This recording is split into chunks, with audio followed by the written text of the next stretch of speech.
please remain standing for the national anthem sung by Georgia Foth.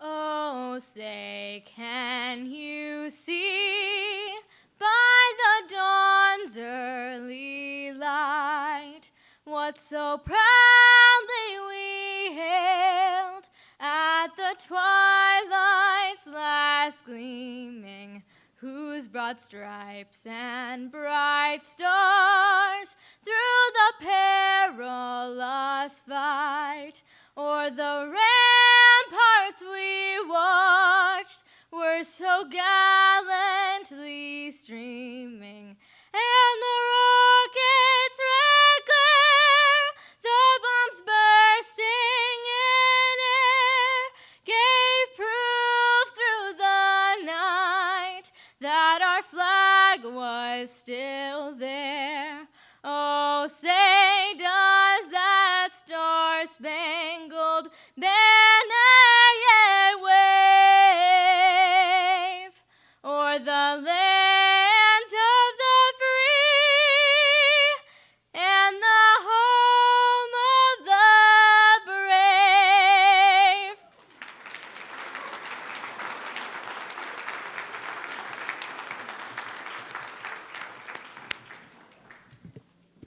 It's hard to follow that, isn't it? Well, good evening, everyone. I am Dr. Shannon Lundeen, president of Stevens College, and on behalf of the faculty, the staff, and administration, it is my great pleasure to welcome you to our 2025 winter commencement.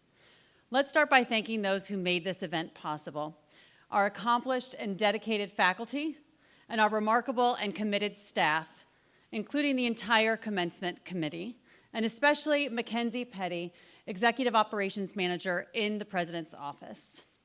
Let's give them a round of applause.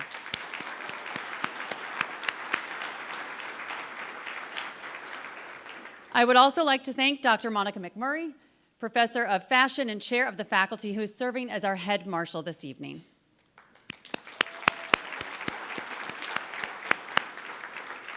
Now please join me in welcoming Dr. Leslie Willey, our Vice President for Academic Affairs, to the podium. You may be seated.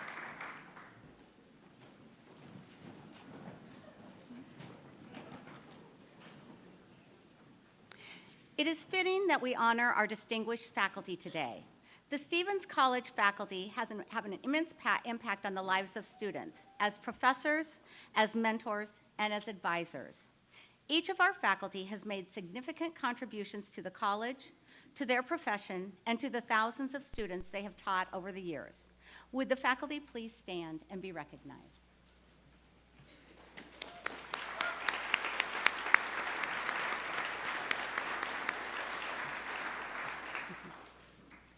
Two faculty members who demonstrate excellence in the areas of teaching, advising, and mentorship were selected to receive the 2025 Distinguished Teaching Awards. I would like to recognize Dr. Kanisha Lucas, Professor of Business, recipient of the Undergraduate Distinguished Teaching Award, and Sarah Lindy Patel, Associate Professor in Equestrian Studies, recipient of the Michael Bowling Distinguished Advising Award. Please join me in congratulating Kanisha and Sarah.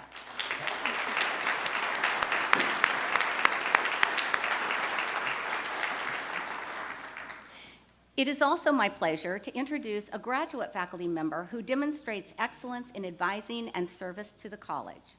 Dr. Kendra Shoge, Assistant Professor in Counseling, is the recipient of the 2025 Graduate Program Service Award. Please join me in congratulating her.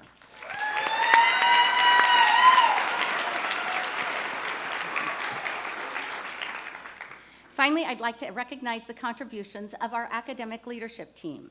Dr. Michael Barger, Dean of the School of Health Sciences, Lisa Brescia, Interim Dean of the Conservatory for the Performing Arts, and Dr. Scott Taylor, Dean of Workforce Development and Continuing Education. These academic leaders provide vision, direction, and support to the faculty and students at Stevens College. Would the members of the academic leadership team please stand to be recognized?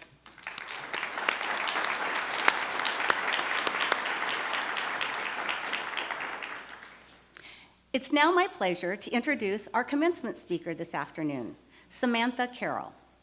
Samantha began her educational journey at the University of Missouri, earning a Bachelor of Science in Nutrition and Fitness, followed by a Master of Public Health.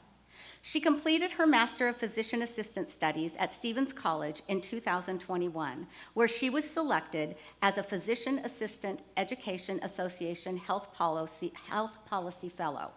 In that role, she met with legislators to advocate for the PA profession and developed a hands-on exploratory program for local high school students.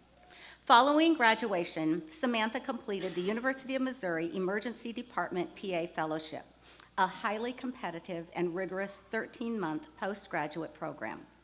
She remained in the MU Emergency Department, where she currently serves as Assistant Program Director for the PA Fellowship. Samantha's excellence has been recognized through multiple awards, including the 2024 University of Missouri Emergency Medicine Outstanding Advanced Practice Provider of the Year and the 2025 Stevens College PA Program Alumni of the Year. Please join me in welcoming Samantha Carroll to the podium.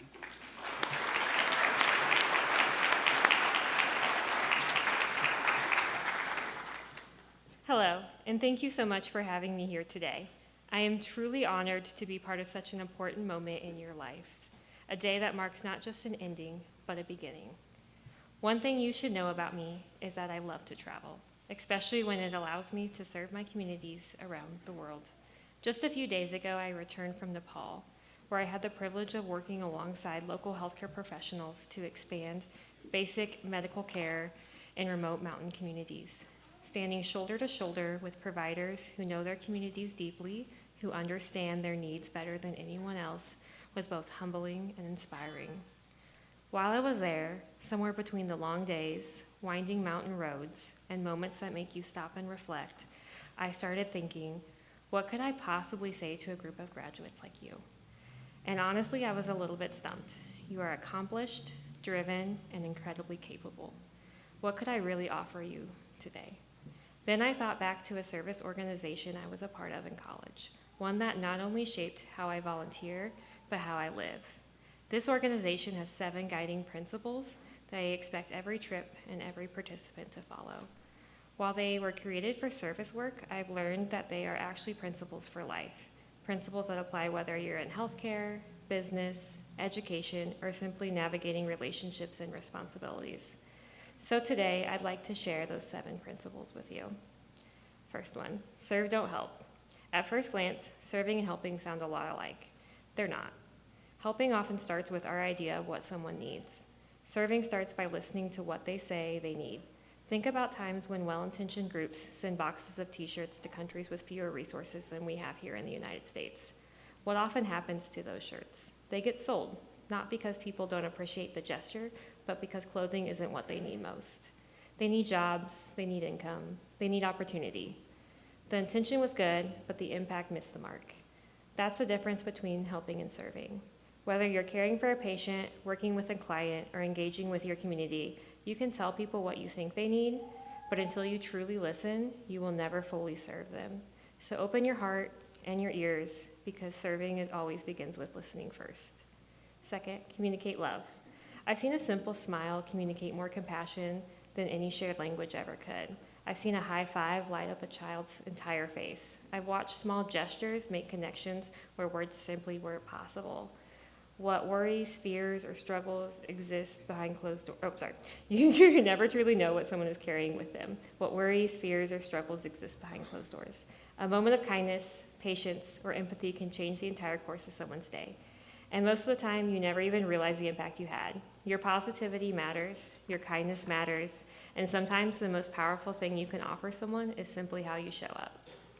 Number 3, this is it. You only get one chance to encourage a patient to make a life-changing decision, one chance to connect with the community, one chance to earn trust, to show leadership, to make a difference. So be present, be engaged, ask questions, show interest, and yes, have fun. Don't rush through moments assuming you'll get another opportunity. Sometimes this is it. Number 4, unplug. This principle goes hand in hand with the last one, but put your phone down. We live in a world where we are constantly connected to emails, to texts, to notifications, and social media. But when was the last time you had dinner with friends or family and nobody touched their phone? Try it sometime. Put your phones in the middle of the table and just talk, really talk. When I'm with patients, I make a point to give them my full attention. They deserve that presence. And so do your friends, your family, your coworkers, and the people you serve. Instagram can wait, real connections cannot. Number 5, be Gumby. All right, I know the PA students have had Gumbies, right? Like it's right next door. But have you ever seen their logo, the little green guy, Gumby? Well, he was famous for one thing, flexibility. While most of us can't bend quite like Gumby physically, we can all embrace flexibility mentality. Life is not going to ever go according to plan, ever. There will be setbacks, detours, unexpected challenges, but your ability to adapt, to adjust, to keep moving forward will shape your experience far more than any perfectly laid out plan. You can whine about curveballs, or you can learn to hit them. Personally, adjusting sounds a lot better to me. Number 6, poco a poco. For those of you who didn't take Spanish in high school, poco a poco means little by little. How many people change the world in one day? Exactly, you're probably not going to either. But small actions matter, small improvements matter. Each step builds on the last, and over the days, the months, the years, those small efforts turn into real, lasting change. Be patient with yourself. Progress doesn't have to be fast to be meaningful. And lastly, bring it home. Every day you have the opportunity to learn something, at school, at work, in your community, or halfway across the world. Don't let that knowledge stop with you. Apply it, share it, use it to make the spaces you occupy better. What you've learned here doesn't end today, it begins today. And so, class of 2025, I am so proud of you, truly. Thank you for allowing me to share this moment with you. Go forward with open hearts, open ears, and the courage to serve well. And wherever life takes you, make it better simply because you were there. Congratulations.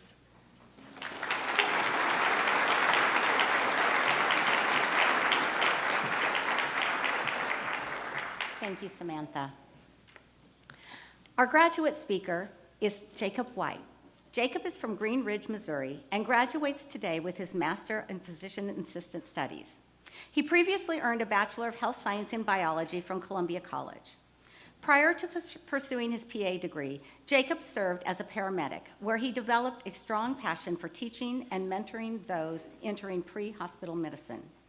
Jacob has served for 11 years in the Army National Guard as a critical care flight paramedic and plans to commission as a physician assistant following graduation. His professional interests include rural health care, emergency medicine, and pre-hospital care, and he is committed to making a meaningful impact through a career in emergency medicine. He's happily married to his wife, Justine, and together they are raising 4 children. Before I invite Jacob to the stage, I would ask that his family please stand and be recognized.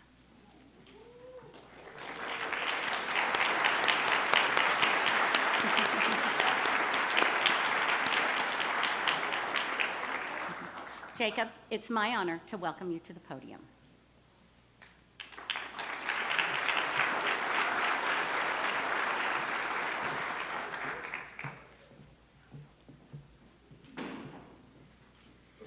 All right, good evening, everyone. Thank you for coming tonight to celebrate this graduation ceremony. Everyone's had a lot of questions about what I'm going to say in this speech, so I guess everyone gets to find out now. All the graduates tonight, congratulations. It's been a long path to get here, no matter what the degree is or how you got here. So the path to get here has been daunting at times. I think everyone's felt that throughout the program, especially in the PA school. But I think we can all agree it's been incredibly rewarding as well, especially getting to be here tonight. So my own journey to this point has been anything but conventional. I was born and raised in a small town here in Missouri that populates about 400 people. Our tax income for the town came through the Casey's. That's all we had, really. When I went through high school, I had zero interest in going to college eventually. My school actually had a program if you took enough agriculture classes, you could skip the science courses. So I went that pathway and never saw a periodic table until I went to undergraduate. My plans in high school are pretty simple. I planned to serve the military as a medic in the National Guard as well as become a firefighter, neither of which I thought would require much science. Came to find out in the long path I've learned a lot of science now. So after graduating high school, I shipped off to basic training, went through my medic training, and actually found out to my surprise I had a passion for medicine I hadn't anticipated. I thought it'd just be one step in my pathway to get to where I wanted to go. So when military training was complete, I moved up to Columbia, which to me was a giant town, and I had a hard time finding out that there was two ends of the town that far away. So when I moved here, I lived in a fire station, and I found a job in the ER at the university as an ER tech part-time. Due to my age at the time, I couldn't be a firefighter full-time, and my instructor at Boone County Fire, Brian Gladney, told me I might as well attend paramedic school if I had nothing else to do. So in the meantime, I enrolled in paramedic school, completed that fairly quickly, and had a license to do a lot of things at 20 years old that they probably shouldn't allow you to do. So through my paramedic training experience, I realized I enjoyed medicine far more than I enjoyed the thought of being a firefighter, actually. And I thought I'd found out what I wanted to do long term was become a paramedic and do that for a long time. After a few years of doing it, I decided I wanted to pursue a college degree. I was still serving in the military and had tuition assistance available, so I knew I had an opportunity to go to college without paying anything for it, and I thought I might as well do that. I explored a few paths. My wife was a nurse. I looked into nursing, as well as EMS administration degrees, as well as a thought of maybe PA school as well. At the time, though, going through 4 years of undergraduate work to maybe apply to PA school and then possibly not complete that, I doubted I'd ever even get into PA school at the time either. Ultimately, though, I talked to my wife, who was a nurse, and informed me I would not be a good nurse. I was not cut out for it, and I did not have the compassion that I needed to be a nurse at the time. I also told her I should maybe go to administration, which told me I would not be good at that either, and I shouldn't be someone's boss. And told me I should probably just go to PA school. That would be what I'd be the best at. So I took her advice and enrolled in Columbia College at the night school and online school to get my biology degree. Throughout that, balancing full-time work, military service, and school, that brought its share of challenges, as well as raising children, having a family. But eventually I earned my bachelor's degree through a lot of long nights and online courses and driving back and forth from work to school. Applying to PA school wasn't overly memorable for me. I most remember sitting down at work one day, checking all the boxes, submitting all the forms, and turning it all in one day, as well as writing the entire paragraph we're supposed to write. So I probably should have put more work into that, but it worked out eventually. I got the interview for PA school, showed up to that. I remember sitting downstairs of the building, talking to some people I went to meet later on as faculty, and overall, it wasn't overly exciting for me. It just felt like another day for an interview. But that night, Miss Norris called me, and thankfully I got into the PA program, so I feel like that was the hardest part, was just getting in the door at least. So, throughout PA school, the workload's been heavy. There's been a lot of friends. Occasionally I've lost some ping pong tournaments, found out it's not what I'm best at. There's been hours of studying, days that felt impossible, and material at first that just seemed unlearnable at the first glance. Yet every time, we all found a way to push forward and complete the task to get to the next task. Everyone here tonight should be proud of what they accomplished and everything they've done to get here, both personally and professionally. Everyone had challenges throughout their life that came and went throughout their programs, and they overcame those to get to here tonight. And that's the point I want to leave you with tonight.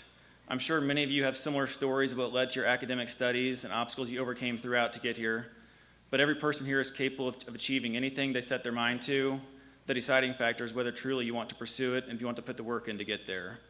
Once again, congratulations to everyone graduating tonight, this evening, and thank you for being here to share in this moment. Thank you.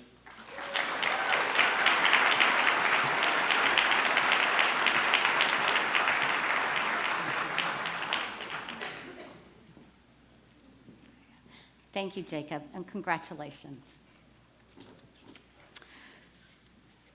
As Vice President for Academic Affairs, it is my pleasure to present these candidates for degrees. Will the candidates for the Bachelor of Arts degree please stand and be recognized?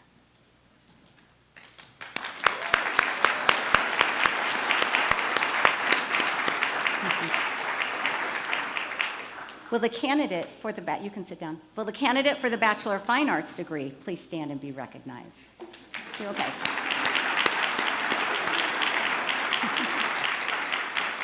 Will the candidates for the Bachelor of Science degree please stand and be recognized?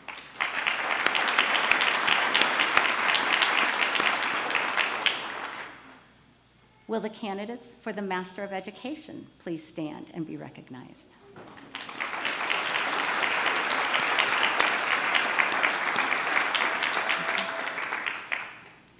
And will the candidates for the Master of Physician Assistant Studies please stand and be recognized?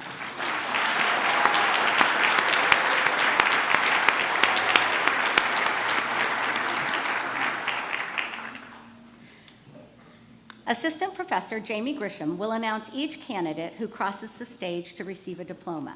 Students graduating with honors are wearing a medallion symbolizing their achievement. Before we begin the presentation of diplomas, I ask that all candidates for degrees stand as President Lundin confers your individual degrees.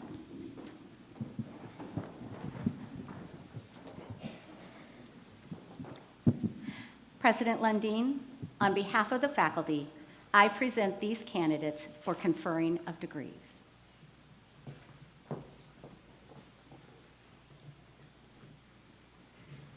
Here's all the legal mumbo jumbo, which is not going to sound like it means anything compared to all the work, the hard effort, the tears, the sweat, and the laughter that you all put into earning these degrees. But I have to say it. Okay, are you all ready? Ready. By the authority entrusted to me by the Board of Trustees of Stevens College and on the recommendation of the faculty, I now confer upon you the degrees you have earned with all the rights, privileges, and responsibilities that accompany them.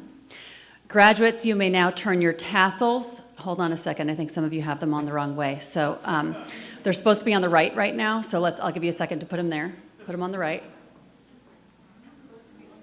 Are you ready? Because now you're about to move them again. This is the official moment. This is actually the last test that you have at Stevens College. Okay, ready? Ready? Now you can move them from right to left.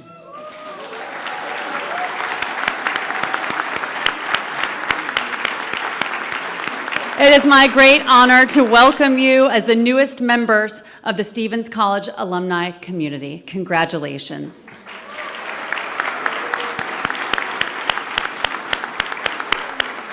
Will you please be seated?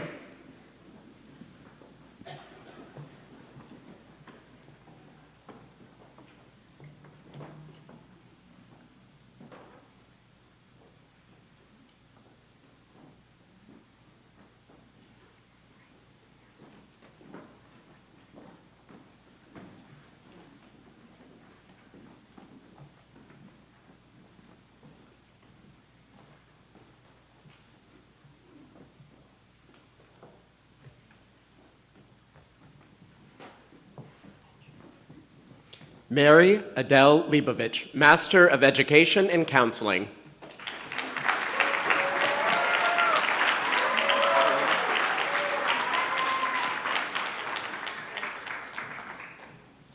Cassandra Brian Martin, Master of Education in Counseling.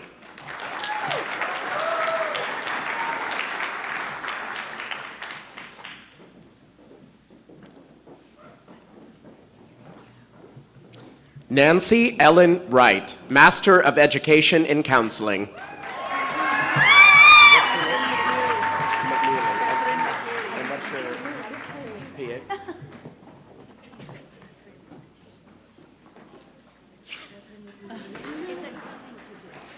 Catherine McNeely, Master of Education in Counseling.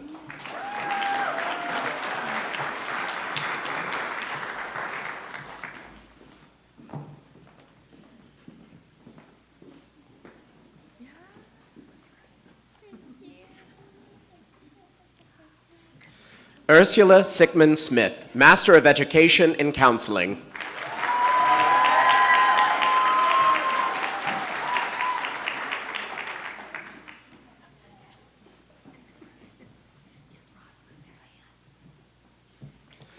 Caitlin Valerie Starbuck, Bachelor of Science in Health Science, minor in Psychology, magna cum laude.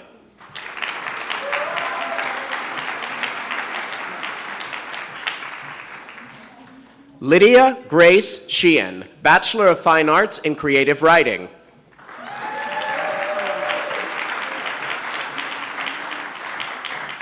Lillian Grace Fisher, Bachelor of Arts in English.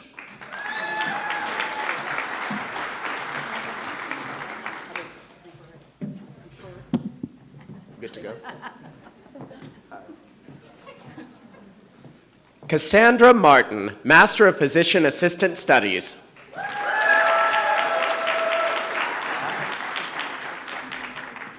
Alyssa Jean Henry, Master of Physician Assistant Studies. Amelia Jeanette Hill, Master of Physician Assistant Studies.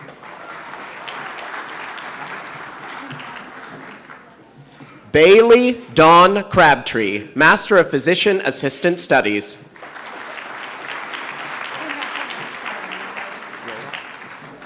Morgan Marie Roloff, Master of Physician Assistant Studies.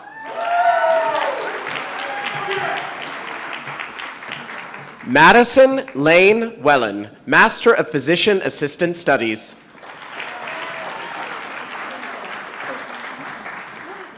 Kale Renee Newland, Master of Physician Assistant Studies. Jessica Suzanne Shepard, Master of Physician Assistant Studies. Jaden Nicole Ross, Master of Physician Assistant Studies.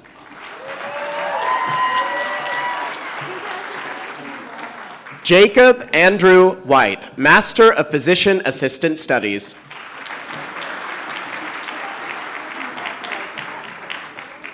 Danielle B. Yardley, Master of Physician Assistant Studies. Claudia Anna Shamala, Master of Physician Assistant Studies.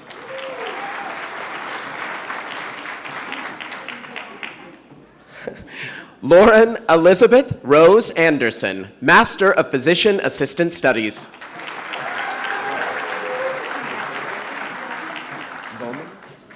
Mercedes Nicole Vomand, Master of Physician Assistant Studies.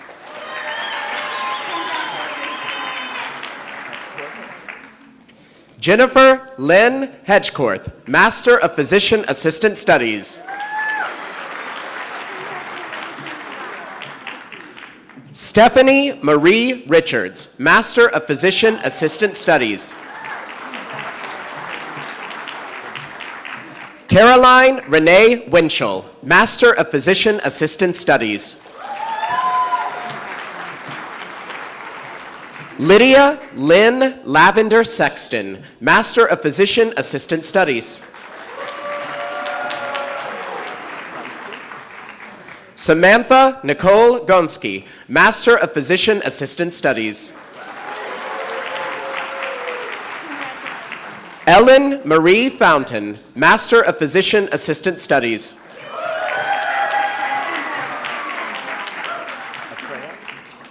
Ronald Joseph Aprea III, Master of Physician Assistant Studies.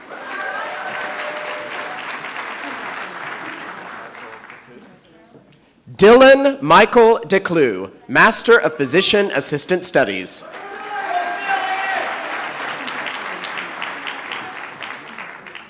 Peyton Elizabeth Bodden, Master of Physician Assistant Studies. Julia Eve Usher, Master of Physician Assistant Studies. Nicole Ann Hansen, Master of Physician Assistant Studies. Evan Walker Heck, Master of Physician Assistant Studies.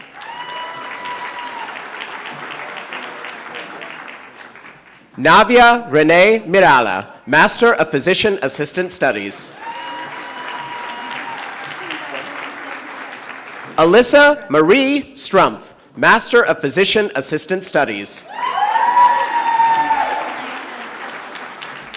Audrey Leanne Piquel, Master of Physician Assistant Studies.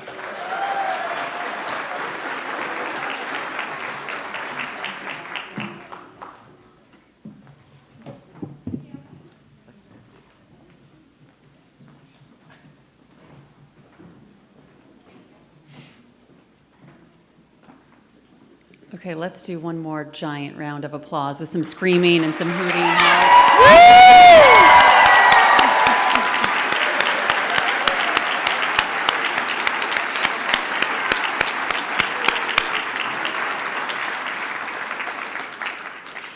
As we close this most transformational of academic rituals, and you stand on the threshold of what comes next, I offer you, our graduates, this charge. Carry forward what you have learned here, but do not carry it lightly. You leave Stevens not only with the knowledge and credentials, but with discernment, with courage, and responsibility. Use them well. Let your education sharpen your judgment, but not your certainty. Ask better questions, listen deeply, and be willing to revise your thinking when evidence, experience, or empathy demands it. Lead with integrity. Choose purpose over convenience and principle over applause. The world does not need more noise. It needs leaders who are thoughtful, grounded, and clear about their values. Remember that belonging is something that you get to help create.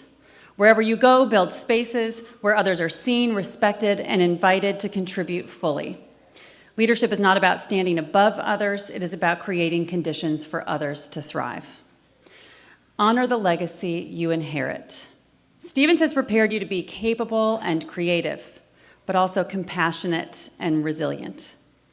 Carry that legacy forward, not by replicating the past, but by shaping a future that is worthy of it. And finally, stay connected to your curiosity, to your sense of purpose, and to this community.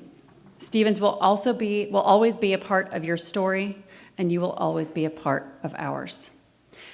Graduates, we want you to go forward with confidence, humility, and resolve.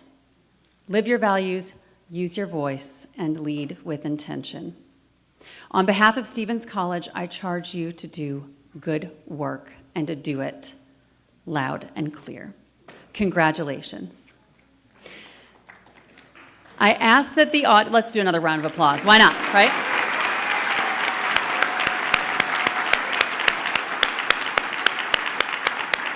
I also feel like, because it's my first commencement here at Stevens, that I feel like I can invite a little off-script, sorry for our interpreter over there, I feel like our graduates should do stand up and jump and scream or whatever, because this is the time to do it before you have to process orderly out here. So do it. Do it. So, yeah. All right. And now you can be seated, and everyone else who is willing and able and capable of yelling, screaming, and jumping, faculty, staff, family members, supporters, please do so. And you all turn around and look at them. Look at these fans.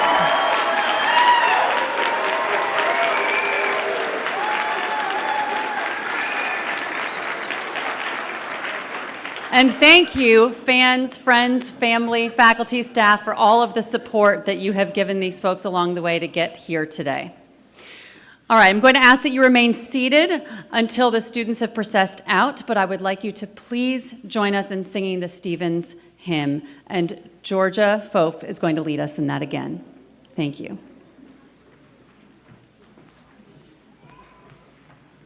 And my script says to stay seated, but we stand? We stand for the hymn, and then the rest of us will be seated while you all walk out. Does that sound good? Okay. Go ahead.